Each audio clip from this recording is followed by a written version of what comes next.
Welcome back. This is the long version for the Armillary. Let's go ahead and get started. The wood shop is sponsored by Robust Lathes, Easy Wood Tools, and ChefwareKits. I'm going to start with the rings first. I have a 12-inch by 2.5-inch thick piece of walnut. Walnut's pretty dusty, so I recommend a vacuum system. And I'm going to use the round carbide cutter to true it up. With the carbide cutters, keep the tool tip on center and keep the tool handle level. The final diameter of the first ring is 11 inches around. It's 1.5 inches wide and 1/2 inch thick. I made this one a little bit thicker because it was going to mount onto the base. And then I went down for the other 3 rings and left a 1/2 inch space in between each one. When you're coming in from the face here with a parting tool like this, you need to be really careful. You need to open that channel up. The tool will bind if it doesn't have room to work. So I'm just going in 1/8 inch, I move over 1/8 inch on the other side so that it has that channel all the way down. So I'm just going down to my final depth, which is about 1.5 inches.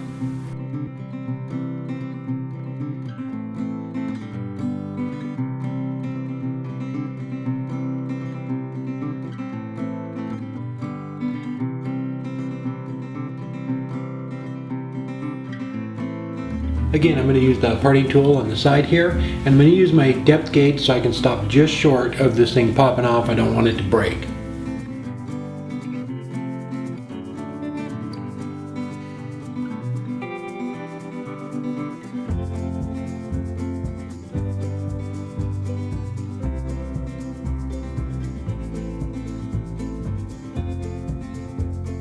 I'm using a flush saw to part it off the rest of the way. So I have the lathe in reverse, so the tool's trying to be pulled away from me, and I have it slowed down to 50 RPMs, and right before it comes off, I'll just hand saw the rest of it.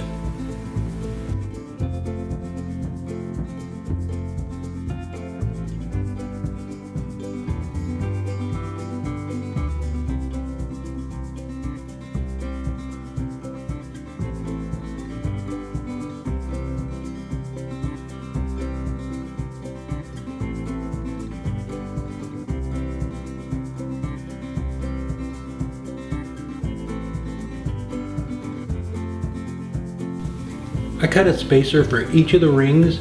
I needed to stand off from the coal jaws just a little bit so it's easier to sand.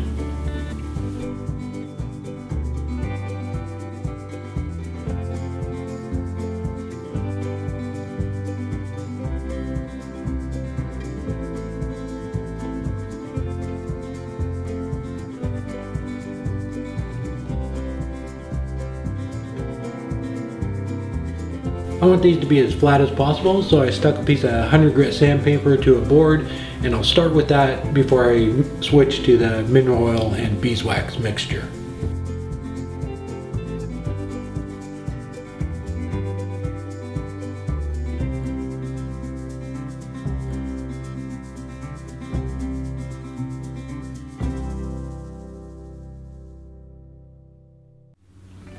I picked up a pack of skateboard bearings and I got a free sticker. So I'm going to do the same thing on all 3 rings that turn. So I'm going to countersink the bearings in it and then use the indexer and turn around and do it on the opposite side. They're all same process on all of them except for this diameter.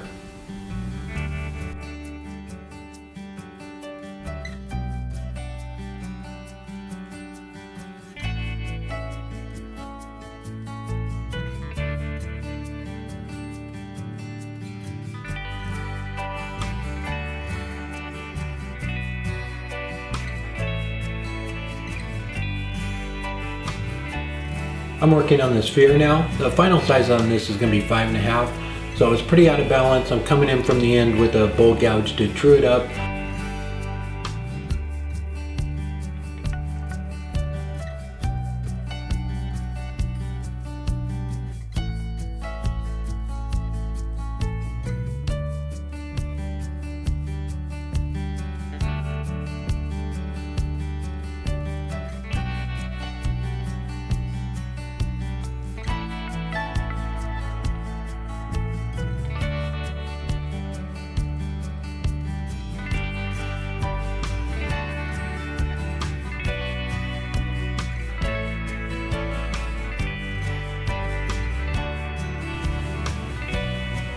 I'm trying to get the sphere as close as I can just by eyeballing it, but if you're having problems with this, you can make a little template too, and that helps. Once I put it in the 2 jam chucks, then I can refine the sphere.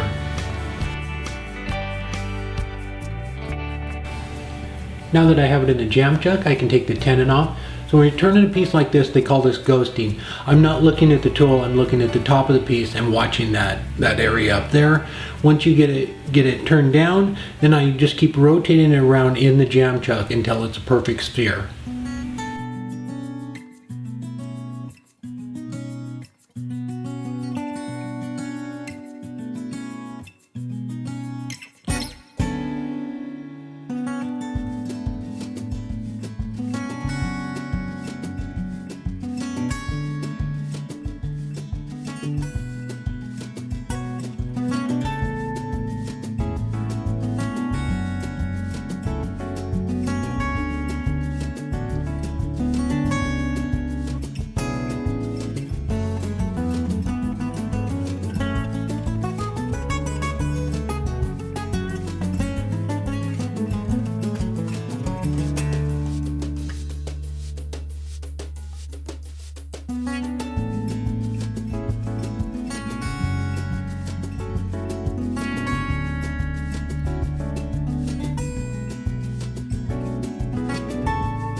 The vacuum chuck makes sanding stuff like this really easy. It's nice, you can just keep rotating it around and going through the grids.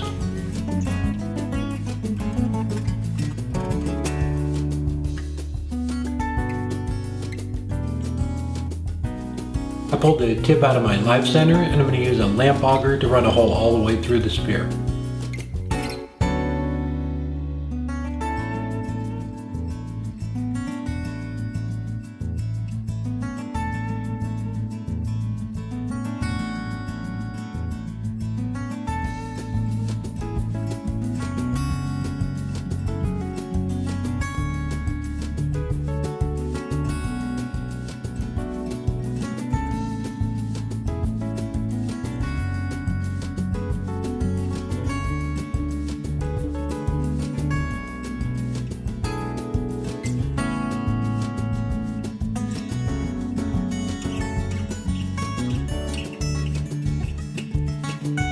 Okay, I'm going to start assembling this part of it. So I have my hole drilled there.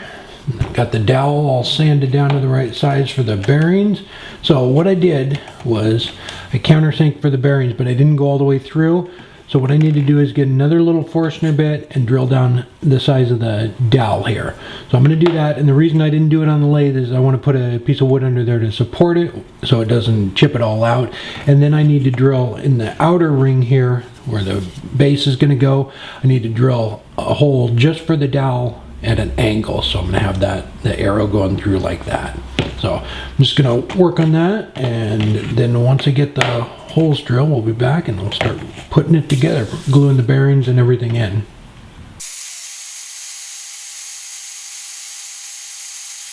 Drilled one side there, so this will go through. I'm going to wait to drill the other side until I get it. I marked it over there, measured the distance on each side to make sure it was centered, but I'm going to wait on that one until I get the rings in. So I'm going to glue the bearings in now, and I'm going to use Gorilla Glue. Just a little teeny bit on the outside. This stuff expands, so I don't want to put very much on it.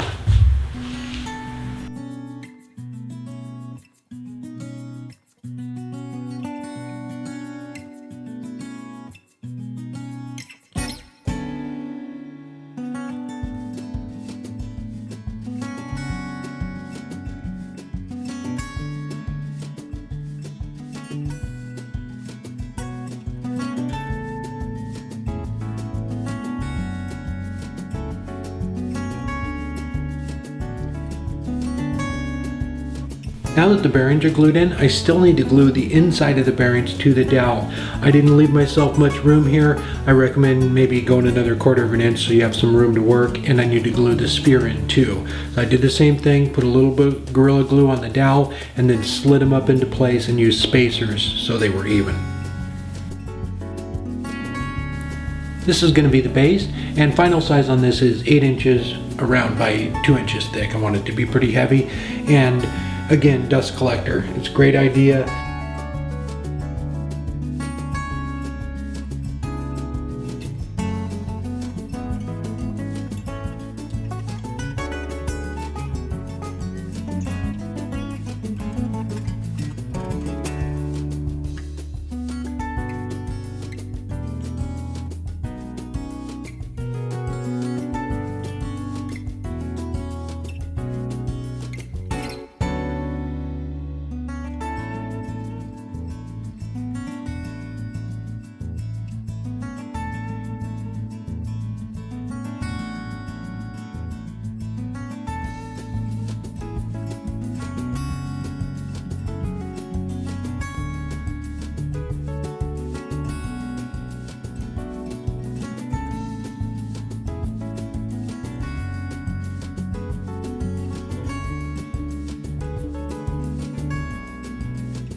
And I'm using the detail tool to just put in some little bit of detail, and the center part there, the spindle part of the base, is going to sit right down on there, and that's why I'm not sanding that. And I put a tenon in it so that it'll accept it and lock it together.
The top camera shut off on this, so I just sped it up. You really can't see it, but it's just basic spindle turning. Just gave it a shape I like, and then I'll just go ahead and sand it.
there we go. Hope that gave you a little more information if you wanted to make one. And the inside rings are 9-inch, 8-inch, and 7-inch rings on there. And the ball again is 5.5. Overall height on it was 12, I believe. No, 19 or 19. Yeah, 19, and from tip to tip it's 24.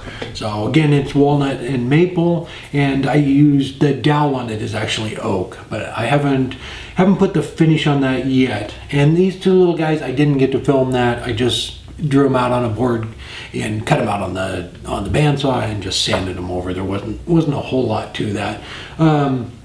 As far as problems I had with the project, there really wasn't. Using the skateboard bearings works great, and the outside ring, this one here, seems to spin better than the rest of them. So it goes for quite a while, and I think the inside ring, and it might just be because there's not a whole lot of weight with it, it spins the least. So that may be why, but it runs pretty smooth. But it was a fun project, and like I said, I saw it in that movie, The Golden Compass, so it was kind of neat little thing. So I think I'm going to play around with doing some different things with them. I saw putting different points on them to make them spin different directions, but it was, all in all, it was a fun project, and they went together pretty easily. If this is your first time here, this is the Q&A channel actually, so don't have a new project video every Friday, but every once in a while I put up a long version. And if you have any questions about anything on the lathe, shoot me an email. It's always jacobson68@yahoo.com. I'll put it right there. It's always down in the description. If you have any questions, let me know, and I'll do a short video and try and help you out. But thanks for watching, and if you haven't done so yet, please subscribe. Take care.